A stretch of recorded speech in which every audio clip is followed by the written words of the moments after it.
আমার সাজানো গোছানো সংসার দেখেন কি হয়ে গিয়েছে, এক নিমিষেই সব এলোমেলো, মানে সব প্যাকেটিং হয়ে গিয়েছে। আসলে সংসারটা সাজাইতে যতটা টাইম লাগে ভাঙতে কিন্তু 1 মিনিটও লাগে না, সব এলোমেলো করতে। আমার ব্যাপারটা ঠিক এরকম হয়েছে। এই বাসাতে যখন আমি উঠেছিলাম, বাসাটা খুব সুন্দর করে সময় নিয়ে কষ্ট করে একটু একটু করে সাজিয়েছিলাম, গুছিয়েছিলাম, বাট বেশি দিন টিকলো না, সব এলোমেলো করতে হইলো। এই যে এদিকে সব প্যাকিং হয়ে গেছে, পিছনে সব প্যাকিং হয়ে গিয়েছে।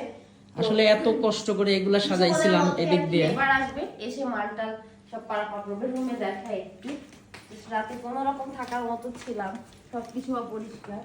এই যে দেখছেন, হ্যাঁ এই যে সব গাঁটটি, এই গাঁটটি বোঝাই শুধু সাদিয়ার এই গাঁটটি বোঝায় আমার, আর ওই গাঁটটি বোঝায় ওদের বাবা ছেলের। এই যে এটা আরো কিছু কিছু ওই আলমারিতে রয়েছে, সেগুলো নামাতে হবে। তো এই হলো আমাদের অবস্থা। আর এই বাসা ছাড়ার কোনো ইচ্ছা ছিল না, কেননা একটা বাসা চেঞ্জ করে গুছিয়ে নিতে যে কতটা সময় লাগে এটা শুধুমাত্র যারা করে তারাই বুঝে। বাট এই বাসায় কিছুটা মানে প্রবলেমের কারণে আমাদের চলে যেতে হচ্ছে। কিছুটা বলতে অনেকটাই। কিছুদিন আগে, 1 থেকে 1.5 মাস আগে আমাদের বাসায় পানি ঢুকেছিল, আপনারা অনেকে হয়তো বা দেখেছেন, ভিডিওতে আমি শেয়ার করেছি। আচ্ছা, অনেকেই বলছিল যে আমরা নাকি থাই খোলা রাখছি এই জন্য পানি ঢুকেছে, আসলে তা না। এটা ব্যাপারটা এরকম না, বারান্দার একদম যে পানি যাওয়ার যে ওভারফ্লো হওয়ার কারণে রুমে পানি ঢুকে গেছে, ওটা আটকানো ছিল, ওটার কারণে ওভারফ্লো হয়ে ভিতরে পানি ঢুকে গিয়েছে। আমাদের ফার্নিচার নষ্ট হয়ে গেছে। সেক্ষেত্রে আমার আরো 1 থেকে 1.5 লক্ষ টাকা জরিমানা দিয়ে আমার বাসার জন্য আবার নতুন ফার্নিচার বানাইতে হয়েছে। সেগুলো নেক্সট ভিডিওতে দেখাবো নতুন বাসা গোছানোর পরে। আর সবচেয়ে বড় কথা, এ বাসায় খুব বেশি চোরের উৎপাত, দেন বাসার মানুষের মনে প্রচুর পরিমাণে হিংসা। কেননা আমরা যে বাসাতে থাকি এটাতে বাসাওয়ালা থাকে না, ওরা আলাদা বাসায় থাকে। আর মানে ছাদে কাপড় দিলে চুরি হয়ে যায়, বারান্দায় কাপড় চোপড় দিলে চুরি হয়ে যায়। মানে কি একটা অবস্থা, সবকিছু মানে কন্ট্রোল করা যায়, চোর আর শত্রু তো কন্ট্রোল করা যায়। মানে ভাবলাম রে ভাই, বারান্দায় কাপড় দিয়েছি রাতে, মানে চোর চোরটাতে নিয়েছে, যারা নেশা করে তারা নিয়েছে। হ্যাঁ, বাট ছাদে কেমনে চোর যাবে, নিচে গেটম্যান থাকা অবস্থাতে। তারপরে এখানে সবাই ভালো ফ্যামিলি মোটামুটি ইউজ করে, সেখানে কেমনে চোর যায়। বাট সবচেয়ে বড় কথা, আমাদের কিছু শত্রু লেগেছে, যারা আমাদেরকে অপছন্দ করে, হিংসা করে, তারাই আমাদের এই কাজ করেছে। যাক, ব্যাপার না, যারা আল্লাহ আছে তাকে কেউ ক্ষতি করতে পারবে না। আল্লাহ ভরসা একটা নিয়েছে, তো কি হয়েছে, আমার আরো 8-10টা ছোট কাপড় আছে। আচ্ছা, আরেকটা বিষয়, অনেকেই ভাবে যে আমরা বাসা ভাড়া থাকি, অনেকে ভাবে যে আমরা হয়তো বা রোহিঙ্গা, আমাদের বাপ দাদা 14 গোষ্ঠীর কোনো বাড়ি ঘর নাই, আমরা আকাশ ফেরে হয়েছি। আসলে আপনাদের জন্য মেসেজটা, আসলে এরকম কিচ্ছু না। আমাদের বাপ দাদার শ্বশুরের সবারই আল্লাহর রহমতে বাড়ি ঘর আছে, বাট আমরা বিয়ের প্রথম থেকে, বিয়ের দিন থেকে আমরা আলাদা বাসা ভাড়া থাকি।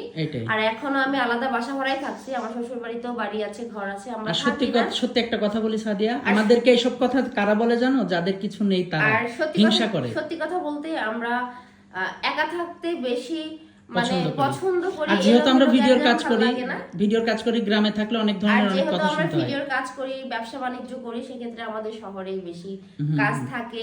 তারপর আমার বাচ্চাটাও ওই মানে খোলা পরিবেশে থাকতে পারে না, অসুস্থ হয়ে যায়। আমার নিজেরও ইদানিং এরকম মনে হয়, একা থাকতে থাকতে অভ্যাস হয়ে গিয়েছে, মানে বেশি গ্যাঞ্জামে গেলে মাথা ব্যথা করে।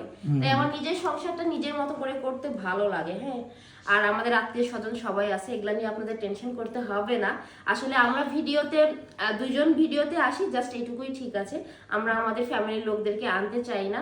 হ্যাঁ, আর তারাও হয়তো বা সেটা পছন্দ করে না, তাই আমি কাউকে জোর করে, এক কথায় আপনারা যে বলেন আমি ভিউ ব্যবসা করি, আমি একা করি, একাই ভালো আছি, বাট আমার ফ্যামিলির লোককে নিয়ে ভিউ ব্যবসা করার কোনো দরকার নেই। আচ্ছা, আরেকটা বিষয়, ভিউ ব্যবসা করে যদি এত ভালো থাকা যায় তাহলে সমস্যা কি? বাইরে ভাই, শুনেন একটা কথা বলি। আমরা যে পরিমাণ টাকা আর্নিং করি, বলতে হয় না, আপনি সারা বছরে করেন কিনা জানি না, অনেকে আমাদেরকে আসলে বলে অনেক কথা, যে কয় টাকা আর্নিং হয় ভাই? অনেক হয়, অনেক অনেক, মাশাআল্লাহ। হ্যাঁ, কিছু মানুষের কথার উত্তর দিতে গেলে মাঝে মধ্যে বাজে কথাও চলে আসে, তাই না সাদিয়া?